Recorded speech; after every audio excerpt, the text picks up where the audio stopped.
জ্বালানি সংকটের প্রভাব পড়ছে পানিপথের পণ্য পরিবহন নেটওয়ার্কে। বহির্নোঙর থেকে পণ্য খালাস করে দেশের বিভিন্ন গন্তব্যে চলাচল করতে পারছে না লাইটারেজ জাহাজ।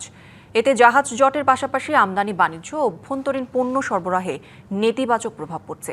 সংশ্লিষ্টরা বলছেন, শিগগিরই ডিজেল সরবরাহ স্বাভাবিক না হলে পুরোপুরি বন্ধ হয়ে যেতে পারে বহির্নোঙরে পণ্য খালাস কার্যক্রম। চট্টগ্রাম বন্দর কেন্দ্রিক প্রায় ১৫০০ লাইটারেজ জাহাজের উপর নির্ভরশীল দেশের পণ্য পরিবহন নেটওয়ার্ক। চলমান তীব্র জ্বালানি সংকটের প্রভাব পড়েছে এই খাতে।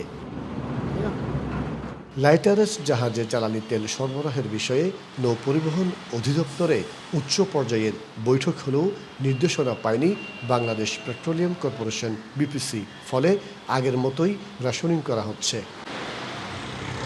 ডিজেলের অভাবে অলস বসে আছে অসংখ্য জাহাজ।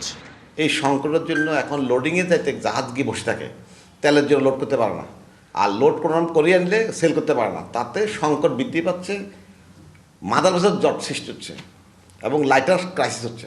আমরা দিচ্ছি এখন যদি ওরা না পায় তাহলে তো আমি বুঝতে পারতাম যে আমি তো তেল দিচ্ছি, কেন পাচ্ছেন না আপনারা? এই মেসেজটা তো আমাদের কাছে নাই যে ওরা তো পাচ্ছে না। মেরিন বাস ডিলার অথবা ম্যাকডাই বলে মেরিন ডিলার, আমরা ওদের মাধ্যমে তেলটা দিচ্ছি। জ্বালানি সংকটে লাইটারেজ জাহাজগুলো বহির্নোঙরে অবস্থান করা মাদার ভেসেল থেকে পণ্য খালাস করতে যেতে পারছে না। ফলে জাহাজের অবস্থানকাল ও জট বাড়ছে বহির্নোঙরে।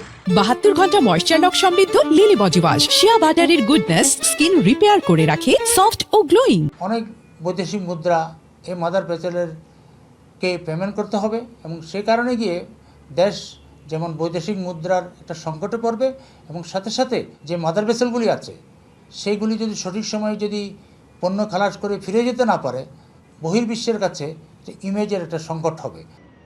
লাইটারেজ জাহাজ চলাচল স্বাভাবিক না থাকলে শুধু বন্দরের কার্যক্রম নয়, আমদানি বাণিজ্য, শিল্প উৎপাদন ও বাজার সরবরাহ ব্যবস্থায় নেতিবাচক প্রভাব পড়ার আশঙ্কা করছেন সংশ্লিষ্টরা।